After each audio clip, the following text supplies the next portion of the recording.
Hello students, welcome back to my YouTube channel modern chemistry classes. आज हम बात करेंगे रिएक्टिव इंटरमीडिएट का जो दूसरा पार्ट है उसका। रिएक्टिव इंटरमीडिएट में हम लोग कार्बोकेटायन पर बात कर चुके हैं। आज हम कार्बेनायन पर बात करेंगे। जैसा कि यहाँ पर आप देख रहे हैं कार्बेनायन जीओसी का पार्ट है। आज हम कार्बोनायन किसे कहते हैं, उसका स्टेबिलिटी क्या है, हम आज इस सब चीज़ पर चर्चा करेंगे। कार्बेनायन क्या है, चलिए इसको हम डिफाइन करते हैं कि carbon atom having negative charge, carbon atom जिस पर माइनस चार्ज होता है उसे हम कार्बेनायन कहते हैं।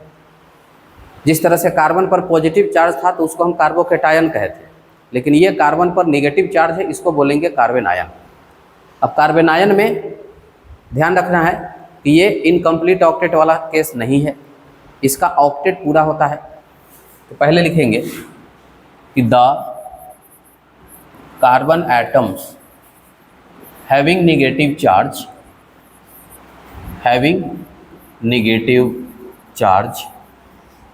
is called कार्बेनायन। इसको हम कार्बेनायन कहते हैं। इसका ऑक्टेट जो होता है, ऑक्टेट कंप्लीट होता है। It has complete octet, it has complete octet. इसका ऑक्टेट क्या होगा, कंप्लीट होगा। It is electron excess species, इसके पास निगेटिव चार्ज के कारण कहते हैं कि इलेक्ट्रॉन एक्सेस है, लोन पेयर्स अवेलेबल है इसके पास। इट इज इलेक्ट्रॉन रिच लिख सकते हैं स्पेसीज। इसे हम बेस भी बोल सकते हैं। इट इज लेविस बेस, ये बेसिक नेचर का होता है, जबकि कार्बोकेटायन एसिडिक नेचर का था। ठीक है, जैसे कार्बन 3 बॉन्ड ऐसे बनाने के बाद इसके ऊपर एक माइनस चार्ज आता है और हम कहते हैं कि इसका हाइब्रिडाइजेशन sp3 होता है। sp3 हाइब्रिड ऑर्बिटल मतलब 4 orbital, 4 hybrid orbital, 4 hybrid orbital में से 3 हाइब्रिड ऑर्बिटल क्या बनाया, सिग्मा बॉन्ड बनाया। और ये जो निगेटिव चार्ज देख रहे हैं ये लोन पेयर की तरह है, तो लोन पेयर इन sp3 हाइब्रिड ऑर्बिटल। अब जैसे दूसरा एग्जांपल यहाँ पर अगर लें, जैसे और पता करें कि इसमें लोन पेयर कहाँ है, जैसे CH3 CH2 माइनस,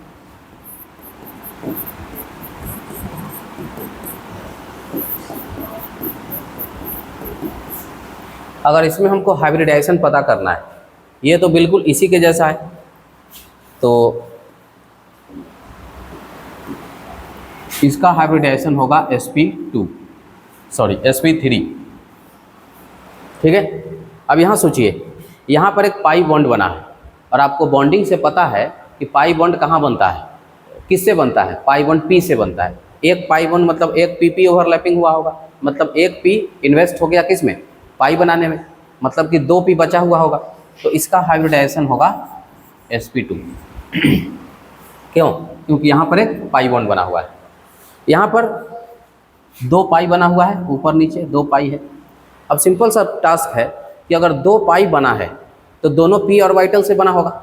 अगर 2 पाई बना है तो दोनों कैसे बना होगा, ऑर्बिटल से बना, p ऑर्बिटल से बना होगा। तो p ऑर्बिटल से जब बना, इसका मतलब 2p खर्च हो गया, आपके पास बच रहा है 1p। इसका मतलब s और p मिल करके इंटरमिक्सिंग करके क्या बनाया होगा, sp। तो इस तरह से sp3 इस कार्बेनायन का हाइब्रिडाइजेशन sp3, इस कार्बेनायन का हाइब्रिडाइजेशन sp2 और इस कार्बन का हाइब्रिडाइजेशन क्या होगा, sp होगा। अब कहते हैं कि ये लोन पेयर किस ऑर्बिटल में है। देखिए, लोन पेयर इन sp3 hybrid orbital, sp3 hybrid orbital, lone pair sp3 hybrid orbital में है। यहाँ का जो ये लोन पेयर है ये किस में है, तो लोन पेयर इन sp2 हाइब्रिड ऑर्बिटल। कैसे, sp2 में 3 ऑर्बिटल होता है, तो एक सिग्मा बॉन्ड, एक सिग्मा बॉन्ड, एक सिग्मा बॉन्ड कार्बन के साथ, एक सिग्मा बॉन्ड हाइड्रोजन के साथ, और एक लोन पेयर जो है वो sp2 में रहेगा। तो 3 sp2 मतलब हाइब्रिड ऑर्बिटल यूटिलाइज हो रहा है, और एक p ऑर्बिटल से ये क्या बन गया, पाई बॉन्ड बन गया। द सेम वे यहाँ पर जो लोन पेयर होगा, ये लोन पेयर होगा इन sp hybrid orbital, sp hybrid orbital, ठीक है।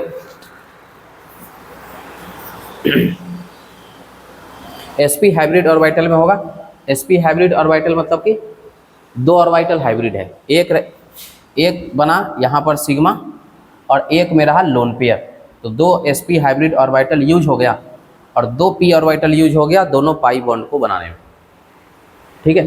तो इस तरह से वैरी करता है हाइब्रिडाइजेशन डिफरेंट कार्बन आयन में।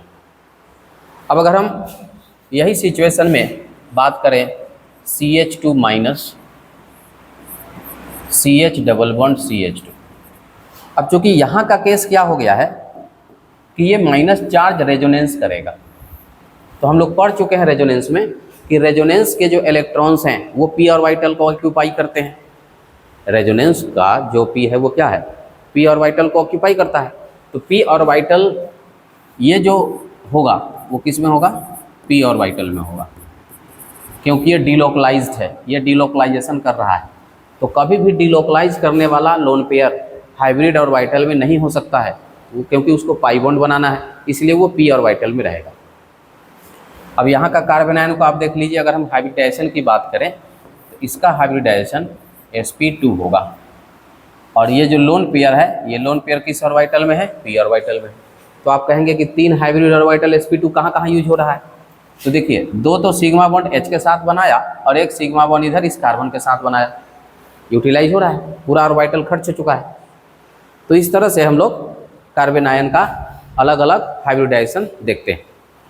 अब अगर हम इसके स्टेबिलिटी की बात कर लें, स्टेबिलिटी, तो स्टेबिलिटी में आप एक ही बात याद रखिएगा, स्टेबिलिटी में कि डोनर, चूंकि इसके पास इलेक्ट्रॉन एक्सेस है, तो ये चार्ज खत्म करने का कोशिश करेगा, निगेटिव चार्ज हटाने की कोशिश करेगा। निगेटिव चार्ज कब हटेगा, जब कोई इसका इलेक्ट्रॉन लेगा, जब कोई इसका इलेक्ट्रॉन लेगा, यानी कि एक्सेप्टर अगर हो, एक्सेप्टर, तो स्टेबिलिटी बढ़ जाएगा कार्बन आयन का। Acceptor increases stability of carbon ion, stability of carbon ion. जो एक्सेप्टर ग्रुप है जिसको हम EWG ग्रुप कहते हैं, एक्सेप्टर जिसको हम क्या बोलते हैं, EWG, इलेक्ट्रॉन विथड्रॉइंग ग्रुप, वो इसके स्टेबिलिटी को बढ़ाएगा, यानी कि -m -h -i directly proportional to stability of carbanion, ऐसा होगा। वहीं अगर हम डोनर की बात करें, डोनर जिसको हम इलेक्ट्रॉन रिलीजिंग ग्रुप कहते हैं या EDG group, electron donating group कहते हैं, तो डोनर डिक्रीज करेगा, क्योंकि इलेक्ट्रॉन डोनेट करने से कार्बन पर माइनस चार्ज और ज़्यादा बढ़ जाएगा। Donor decreases stability of carbon ion.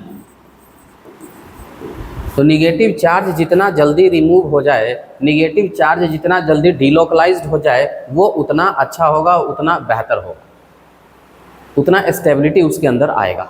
या हम कहें कि जो निगेटिव चार्ज का स्टेबिलिटी होगा वो एक्सटेंट ऑफ डीलोकलाइजेशन पर होगा। हम ये भी लिख सकते हैं कि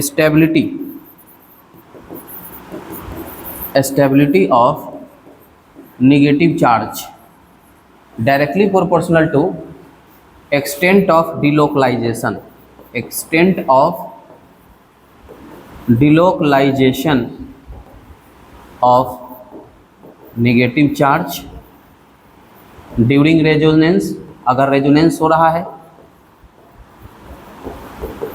ठीक है। नेगेटिव चार्ज का स्टेबिलिटी होगा, जितना ज़्यादा रेजोनेंस होगा उतना ज़्यादा वो गायब रहेगा, तो मॉलिक्यूल क्या होगा, स्टेबल होगा। तो बस इतना सा कॉन्सेप्ट आपको ध्यान रखना है और फिर क्वेश्चन बनेगा। अब कुछ क्वेश्चन कर लेते हैं। ये कुछ क्वेश्चन है problems on stability of carbon ion. आप चेक कीजिए, क्योंकि यहाँ पर रेजोनेंस पर अभी हम डिस्कस कर रहे हैं और आपको ये पता चलेगा कि स्टेबिलिटी आसानी से उससे निकल सकता है। यहाँ पर माइनस चार्ज, ध्यान दीजिए, ये माइनस चार्ज रेजोनेंस कर रहा है, ये माइनस चार्ज यहाँ भी रेजोनेंस कर रहा है, ये माइनस चार्ज यहाँ भी रेजोनेंस कर रहा है। तो भाई ये जो रेजोनेंस करने वाला जो केस है वो तो सब में हो रहा है, तो फिर हम लोग डिसाइड कैसे करें? डिसाइड करेंगे कि ऑक्सीजन अट्रैक्ट इलेक्ट्रॉन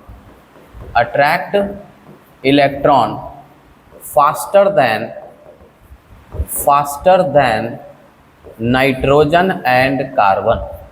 ऑक्सीजन जो है वो इलेक्ट्रॉन को ज़्यादा खींचेगा नाइट्रोजन और कार्बन की तुलना में, क्योंकि ऑक्सीजन का इलेक्ट्रोनेगेटिविटी ज़्यादा है।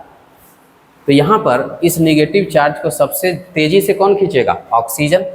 इसलिए यहाँ का स्टेबिलिटी सेकंड का सबसे ज़्यादा होगा, उसके बाद थर्ड का होगा, उसके बाद फिर फर्स्ट का होगा। ठीक है, ये इसका स्टेबिलिटी ऑर्डर है। आई थिंक आपको समझ में आ रहा होगा कि जितना ज़्यादा इलेक्ट्रॉन एक्सेप्टर उतना जल्दी नेगेटिव चार्ज डिसअपियर होगा। अब यहाँ देखिए CF3 माइनस और CCl3 माइनस, इसमें क्या गलत होता है आपको बताते हैं। लोगों को क्या लगता है कि फ्लोरीन इलेक्ट्रॉन को एक्सेप्ट करेगा क्योंकि फ्लोरीन का इलेक्ट्रोनेगेटिविटी क्या है? ज़्यादा। लेकिन ऐसी बात नहीं है। यहाँ पर इसमें बैक बॉन्डिंग नहीं होता है। हम इसको थोड़ा लिखना चाहेंगे, इसमें लिख देते हैं no back bonding,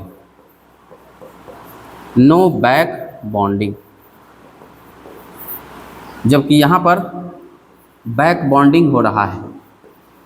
back bonding, तो जिसमें बैक बॉन्डिंग होगा ना उसका स्टेबिलिटी ज़्यादा होगा, क्योंकि बैक बॉन्डिंग में इलेक्ट्रॉन पेयर गायब होता है। बैक बॉन्डिंग में इलेक्ट्रॉन पेयर क्या होता है? गायब होता है। जैसे देखिए कार्बन है,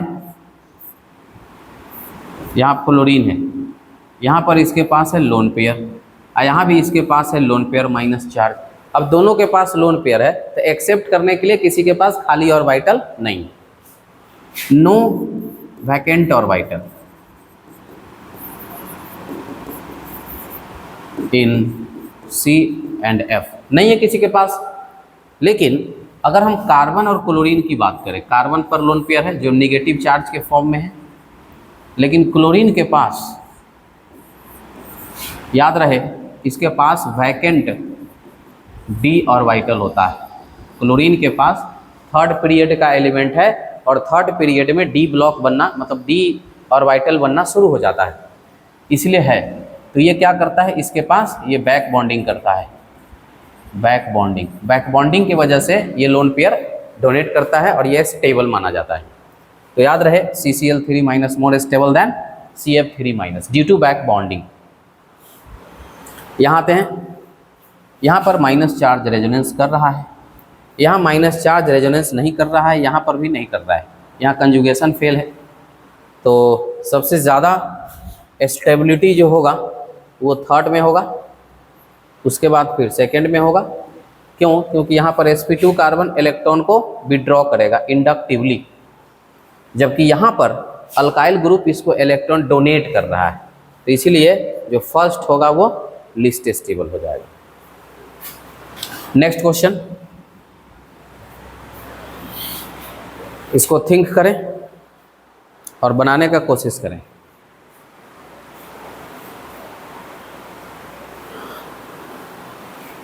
pH का मतलब होता है फिनाइल, आप जानते होंगे। pH, जब बेंजीन में कोई चीज़ ऐसे जुड़ता है तो इसी का नाम क्या हो जाता है? pH हो जाता है, यानी कि फिनाइल ग्रुप। यहाँ पर तीन फिनाइल ग्रुप जो कार्बन का माइनस चार्ज है उसके साथ रेजोनेंस करेगा, यहाँ 2 के साथ रेजोनेंस करेगा, यहाँ 1 के साथ रेजोनेंस करेगा। सबसे ज़्यादा रेजोनेंस किस में होगा? 3 वाले के साथ होगा, इसीलिए इसका स्टेबिलिटी सबसे ज़्यादा होगा और ये ऑर्डर आएगा इसका। ठीक है, अब जैसे इसमें ये एक एरोमेटिक सिस्टम है, it is aromatic.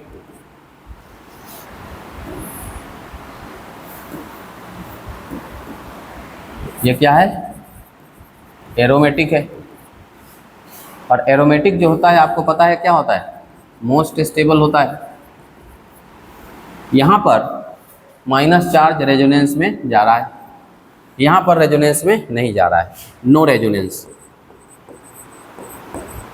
No resonance. तो इसलिए जो इसका ऑर्डर होगा सबसे ज़्यादा स्टेबल ये होगा, फिर ये इस तरह से एक ऑर्डर आएगा।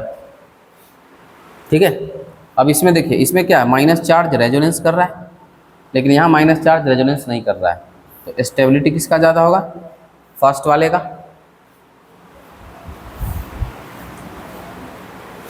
चलिए, इसमें दो क्वेश्चन हैं, ध्यान से देखिए, इसमें भी बहुत अच्छे कॉन्सेप्ट मिलेंगे आपको।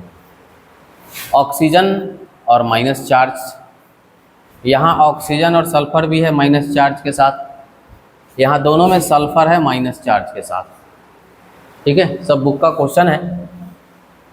इसमें बोला कि किसमें नेगेटिव चार्ज सबसे ज़्यादा स्टेबल होगा, किसमें नेगेटिव चार्ज सबसे ज़्यादा स्टेबल होगा। तो एक काम करते हैं, ऑक्सीजन के पास लोन पेयर है, वो तो सबके पास है। ऑक्सीजन बैक बॉन्डिंग नहीं कर सकता है। Sulphur has vacant D orbital.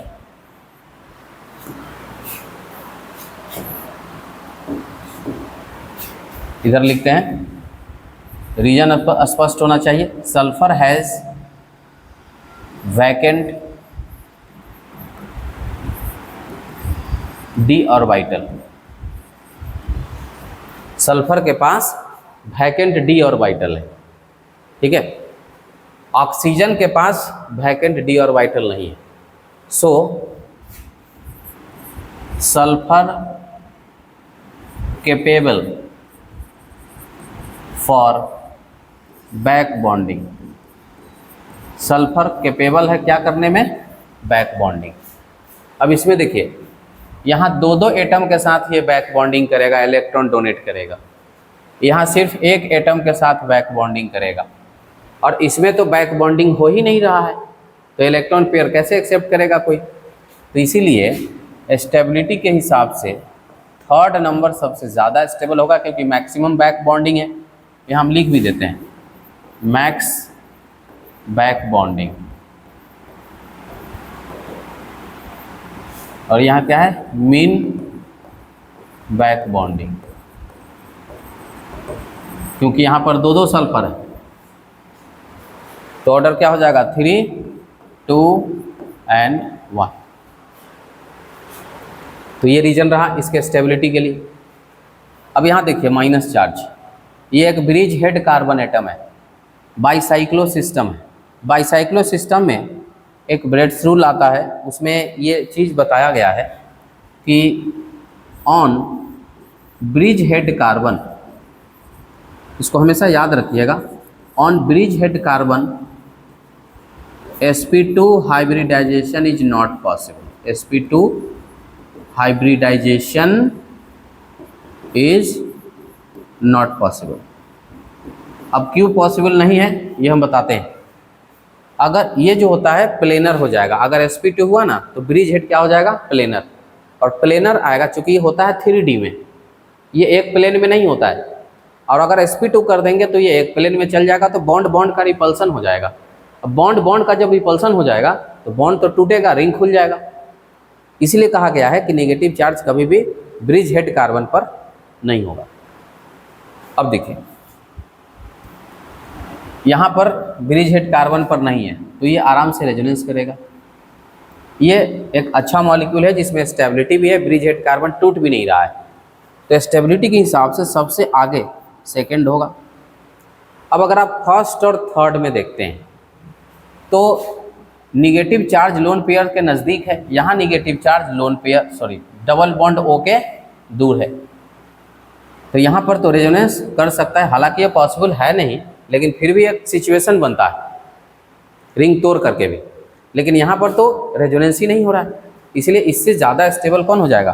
First, और फिर लास्ट में रहेगा थर्ड। तो इस तरह से हम लोग कार्बन आयन के स्टेबिलिटी को फाइंड करते हैं। एक और क्वेश्चन देख लेते हैं कार्बन आयन का। देखिए, कभी भी अगर आपको ऑर्डर लिखना हो तो जो कॉमन फैक्टर है वो डिसाइडिंग फैक्टर नहीं होता है कभी भी।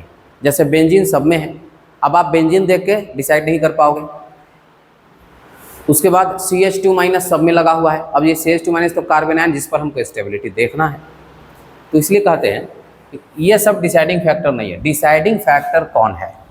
देखिए, डिसाइडिंग फैक्टर यहाँ पर है NO2, यहाँ पर है Cl, यहाँ पर है OCH3, इसमें तो कुछ लगा ही नहीं हुआ है। अब ये क्या करता है? तो पहले आप ये फाइंड आउट कीजिए कि ये करता क्या है। NO2 के बारे में आपको पता है, -M इफेक्ट करता है, स्ट्रॉन्ग एक्सेप्टर ग्रुप होता है। क्लोरीन -I इफेक्टिंग ग्रुप है। OCH3 M इफेक्टिंग ग्रुप है। क्यों? क्योंकि ऑक्सीजन के ऊपर लोन पेयर होता है। अब +M का मतलब क्या हुआ? Donor, -I acceptor, -M heavy acceptor. अब आप जानते हैं कि कार्बन आयन का जो स्टेबिलिटी है वो एक्सेप्टर के वजह से ज़्यादा होता है। कार्बन आयन का जो स्टेबिलिटी होता है वो एक्सेप्टर की वजह से क्या होता है? ज़्यादा।